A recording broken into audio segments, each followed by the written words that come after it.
This is an unboxing and review of the EVGA classified GTX 560 Ti 448 core Ultra. This is a 1.2 gigabyte card.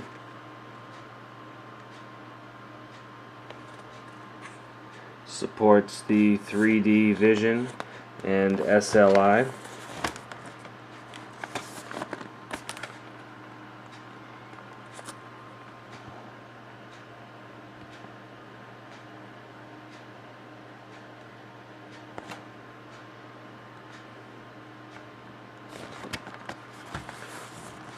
And like I always like to point out, EVGA always reminds us that they are number one. Whether that's true or not, that's to be determined. Okay, now let's have a look at the contents of the box. Okay, so take the box, open it up, this is what you get. And I will say here that I've always been a fan of EVGA's packing of their cards and motherboards and that type of stuff. But anyway, here we have a user guide, driver disc, although I would recommend getting the newest drivers off the NVIDIA website. And then there's a really nice case badge. It's not just a sticker. It's an actual plastic badge. Very nice. And then seems like in a lot of their products we get their EVGA poster, a warning label requiring a 2-minute cooldown period before you remove the card after it's been running. And then here's what I like about EVGA. They got this nice foam, anti-static foam padding. Very good, very thick, a lot of cushion. So you pop this off with their little EVGA logo, and then we'll take this covering the accessories. So here we have a 6-pin, or excuse me, it is a 2 6-pin to 1 8-pin connector. And then we've got this looks like a mini HDMI to regular HDMI cable. And we have 2 Molecs to 1 6-pin. And then the pretty well standard DVI to VGA adapter. I'll get this card out of here.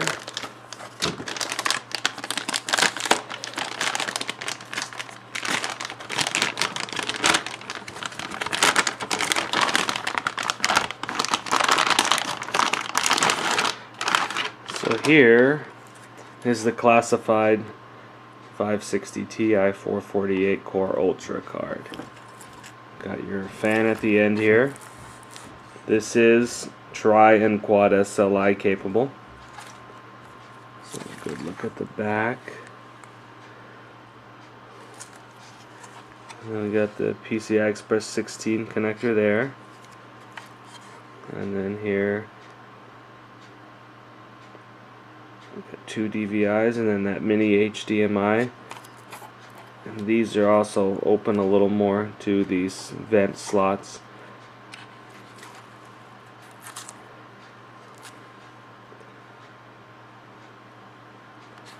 We've got a single 8-pin and a single 6-pin.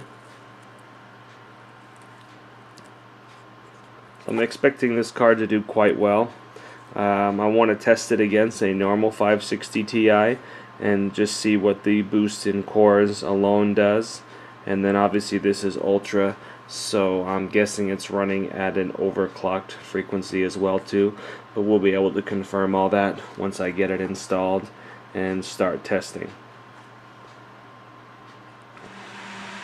Okay, so here's folding at home, and I'm using the GPU tracker, and we're getting 22,456.2 points per day.